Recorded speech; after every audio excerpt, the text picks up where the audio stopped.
Tonight, we continue our series, Sleepless in America, the high cost of lost sleep in this frenetic society.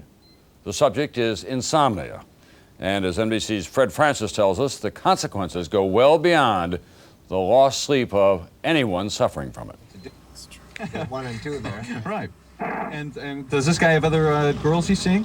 No wonder we can't sleep anymore. America has become midnight radio, moonlight bowling, round-the-clock laundry, late-night drive-thrus, 24-hour diners, and all-night copy shops, where minutes click by like an overdue term paper, and this is the closest some get to sunlight.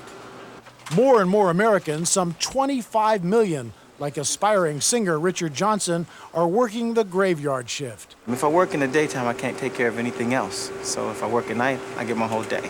Between his work and music, he gets only about 5 hours sleep. But while Richard chooses to sleep less, a recent Gallup poll shows half of all adult Americans can't sleep on occasion.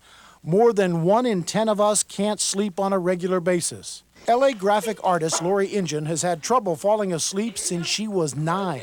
At slumber parties, I couldn't sleep. I'd end up getting up and wandering around the person's house and looking at the girls, all so peaceful. Because she was sleeping only a few hours a night, chronic fatigue began hampering her at work and home. I would burst into tears and say, well, I'm not sleeping, and I felt like that's no excuse. At UCLA's sleep lab, Dr. Gerald Simmons says Lori's insomnia came from restless leg syndrome, where a limb twitches at night, and what he calls poor sleep hygiene, bad habits that can include fluctuating bedtimes, afternoon naps, and caffeine or alcohol too late in the day.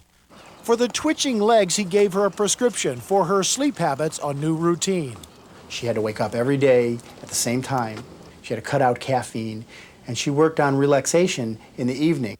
Now Lori is getting the rest she needs, but for others it's still a struggle, like business travelers. Almost 133 million had trouble sleeping while on the road last year.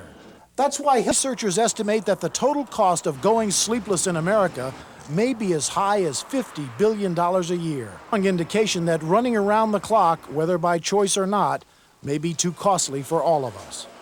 Fred Francis, NBC News, Washington.